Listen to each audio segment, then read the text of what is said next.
Hello everyone.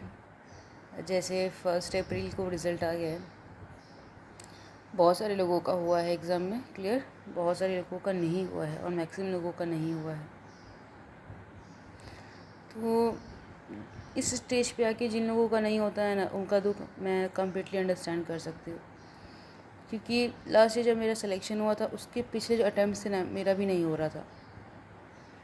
तब मुझे लग रहा था कि मैंने इतनी मेहनत करी, क्योंकि डेफिनेटली जो लोग इंटरव्यू तक आते हैं वो मेहनत करते हैं, तभी वो इंटरव्यू तक आए हैं। इतनी मेहनत करी फिर भी हमारा नहीं हुआ, तो क्यों नहीं हुआ? लास्ट ईयर जब मेरा नहीं हुआ था ना, तब मुझे 1 मंथ लगा उसको रिकवर करने के लिए।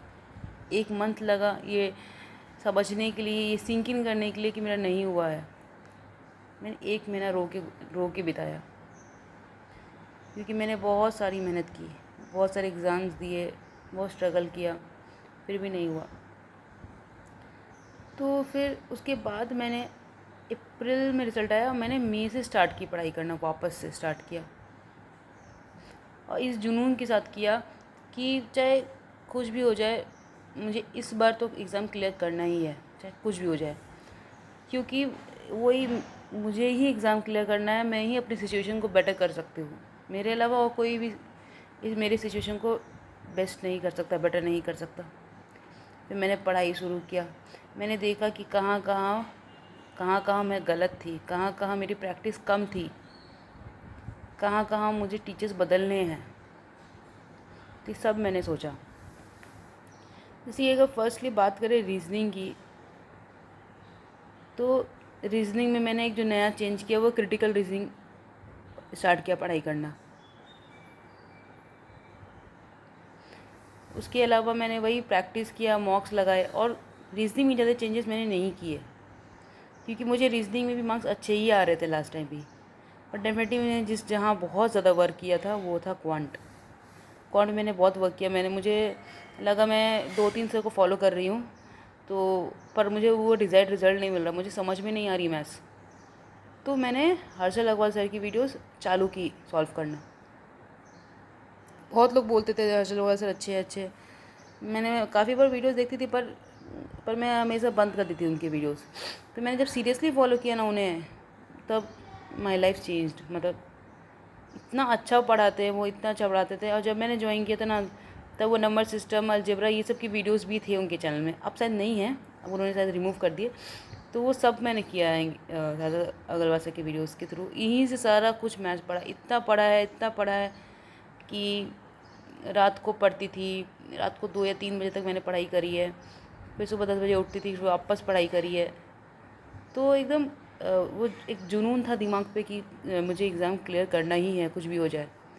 उसके बाद इंग्लिश में नॉर्मल था, मैंने कुछ न्यू चेंजेस नहीं किए, वही स्टिक टू प्रैक्टिस, और प्रैक्टिस करी। जीके में भी मैंने कोई चेंजेस नहीं किए। जीके में भी मैंने एक स्मार्ट कीड़ा का क्विज़ लगाना स्टार्ट किया नया, बाकी सब तो मैंने वही अफेयर्स क्लाउडी वगैरह कवर किया था। और स्लोली जब मैंने अपना क्वांट को बेटर किया ना, तब कहीं ना कहीं मेरे मॉक्स के मार्क्स इतने अच्छे आने लग गए थे ना, कि मैथ्स में तो मुझे 99 परसेंटाइल आने लग गए थे। रीजनिंग में मुझे अबव 95 परसेंटाइल आते थे।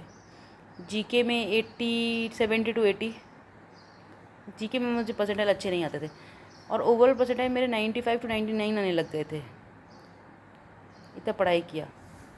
सो अब क्या कर सकते हो कि अब देखो कि कैसे मैं, कहाँ लैग था मेरा, कहाँ मेरी गलती थी, कहाँ मैंने और प्रैक्टिस नहीं की। अब मुझे इंटरव्यू पे आते हैं, कई सारे लोग होंगे जिनका मार्क्स कम होगा मेंस में, फिर भी इंटरव्यू के थ्रू हो गया उनका, क्योंकि उन्होंने इंटरव्यू में अच्छा बोला। और आप भी कर सकते थे, आप भी इंटरव्यू में अगर अच्छा इंटरव्यू देते तो आपका भी सिलेक्शन हो जाता। लेकिन कई बार इंटरव्यूज़ जो होते हैं ना, वो किसी भी पर्सन के हैंड्स में नहीं होते। इंटरव्यू एकदम आउट ऑफ ब्लू होते हैं। आपसे क्या क्वेश्चन पूछेंगे, क्या नहीं पूछेंगे, आप कितना आंसर कर पाओगे, आपको नहीं पता है। आप कितने नर्वस हो गए, आपको नहीं पता है।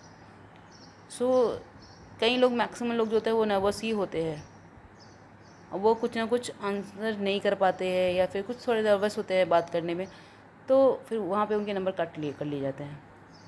मेरा ऐसा होता था कि मैं काफ़ी नर्वस होती थी, काफ़ी। मैं कभी कॉन्कर कर ही नहीं पाई इंटरव्यूज़ को। मेरा सिलेक्शन भी मैंने अपने मेंस के दम पे किया है, ना कि इंटरव्यू। इंटरव्यू में मुझे 60 टू 65 ही मिले मैक्सिमम। किसी भी एग्ज़ाम में इससे ज़्यादा नहीं दिए मुझे, किसी भी एग्ज़ाम में। पर मेरे मेंस के मार्क्स इतने अच्छे थे ना कि मेरा आराम से हो जाता था, जनरल से भी हो गया मेरा। तो मैं वही बोलूँगी कि आप इंटरव्यू पे कब भी डिपेंड नहीं कर सकते हो कि वो आपका सिलेक्शन कराएगा। करा दिया, हो गया अच्छा इंटरव्यू, वो बहुत लकी बात है। और बहुत आप लकी हो कि आपका हो गया। डेफिनेटली आपका अच्छा पर्सनैलिटी होगा तभी आपका हुआ है, लेकिन मैक्सिमम लोगों के साथ ऐसा नहीं होता है। मेंस का मार्क्स जो होता है वो बहुत इंपॉर्टेंट होता है। अच्छा मार्क्स लाएंगे मेंस में तो आपका कॉन्फिडेंस भी बढ़ा हुआ रहता है इंटरव्यू में भी। सो मैं आपको यही बोलूँगी कि दुख करो, दुख डेफिनेटली करो, क्योंकि दुख नहीं होगा ना तो आप कभी भी सीरियसली नहीं प्रिपरेशन करोगे। इसलिए डेफिनेटली दुख करो। दुख की बात है कि नहीं हुआ, क्योंकि पूरा साल गया, पूरा साल वेस्ट किया, पूरा इतने सारे पैसे वेस्ट किए, पूरा साल वेस्ट गया। लेकिन एक चीज़ जो डेफिनेटली आपने कंकर की है वो है आपने कुछ सीखा है, आपने बहुत कुछ सीखा। और ये देखना, ये सीख जो आपने ली है ना वो आपको आगे बहुत काम आएगी। मैं ये लास्ट 1 साल की पढ़ाई से नहीं सेलेक्ट हुई थी, मैं इतने साल से जो पढ़ाई कर रही है वो उससे सेलेक्ट हुआ था। उस सब एक्सपीरियंसेस से सेलेक्ट हुई, ना कि 1 साल की पढ़ाई से। सबका पेस अलग होता है। कुछ लोग फर्स्ट अटेम्प्ट में निकाल लेते हैं, फर्स्ट बार में उनको मिल जाता है सब कुछ, ठीक है। पर मैक्सिमम लोग जो होते हैं ना वो फर्स्ट बार में नहीं निकालते हैं दोस्तों। मैक्सिमम लोगों को सेकेंड थर्ड अटेम्प्ट लगता है निकालने के लिए। और उन लोगों को खासकर जो पढ़ाई में उतने सीरियस नहीं है, जैसे मैं पढ़ाई के लिए बिल्कुल सीरियस नहीं थी, मैं कभी पढ़ाई के लिए सीरियस नहीं थी। और मैं इसलिए मुझे ज़्यादा अटेम्प्ट्स लगे। मैं पढ़ाई करती थी पर फिर तुरंत ब्रेक ले लेती थी। तो ये आपको ये फोकस करना पड़ेगा, देखना पड़ेगा कि क्या आपने पूरे दिन पढ़ाई करी है, क्या मैंने सच में पढ़ाई की, क्या मैं रात को जब सो रही हूँ तो मुझे लग रहा है कि मैंने सफिशिएंट पढ़ाई की है कि मेरा सिलेक्शन हो जाएगा। ये थॉट प्रोसेस, ये थॉट आपको आना ही चाहिए रात को। अगर आपको लग रहा है कि आपने इधर घूम गया उधर घूम गया, बाहर घुमाए, तो अगर बाहर घूम भी आए ना तो भी आपको पता होना चाहिए कि आपने आ जाते वक्त पढ़ाई करके फिर गए थे, तो भी आपका सिलेक्शन हो जाएगा, कोई दिक्कत नहीं है। बाहर घूमना कोई गलत बात नहीं है, घूमो। पूरे पूरे दिन घर पे रह के भी आप कुछ नहीं सीख सकते, लेकिन वो सब चीज़ को लिमिट करो, लिमिट के हिसाब से ही घूमो। तो आई होप कि आप सीखोगे।